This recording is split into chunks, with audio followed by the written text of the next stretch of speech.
Kuliah tamu di Laboratorium Prodi Sejarah Fakultas Ilmu Budaya Universitas Hasanuddin diisi dengan pemaparan buku Makassar Mendunia karya Dr. Abdurrahman Hamid MSI. Buku ini membahas tentang proses Makassar tumbuh sebagai kota pelabuhan yang mendunia sejak abad ke-16 dan memuncak pada abad ke-17.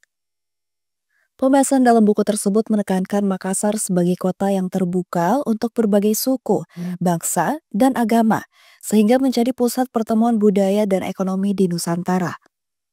Menurut penulis buku Makassar Mendunia, Dr. Abdurrahman Hamid MSI, buku tersebut lahir dari kegelisahan intelektual akan tagline Makassar Kota Dunia, yang ternyata ditemukan pijakan historisnya pada abad ke-16 dan ke-17.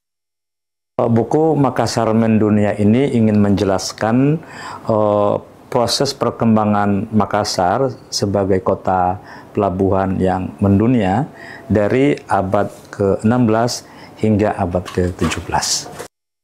Antusiasme mahasiswa terlihat dari partisipasi dalam tanya jawab dan diskusi. Abdurrahman menekankan pentingnya kuliah tamu seperti ini untuk memperkenalkan hasil kajian terbaru kepada mahasiswa. Saya sangat senang sekali karena peserta kuliah hari ini dari Departemen Sejarah Unhas begitu antusias, dapat dilihat dari atensi mereka yang tetap bersemangat untuk mengikuti kuliah dan juga respon lewat tanya jawab yang mereka sampaikan. Saya kira ini menjadi satu hal penting dan memang perlu digiatkan agar hasil-hasil kajian terbaru bisa diperkenalkan kepada mahasiswa, terutama di Departemen Sejarah Fakultas Ilmu Budaya Universitas Hasanuddin.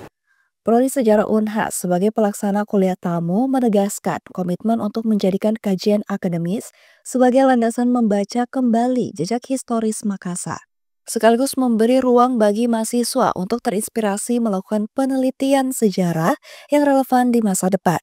Andi Putenaja, Muhammad Syaiful, Unhas TV.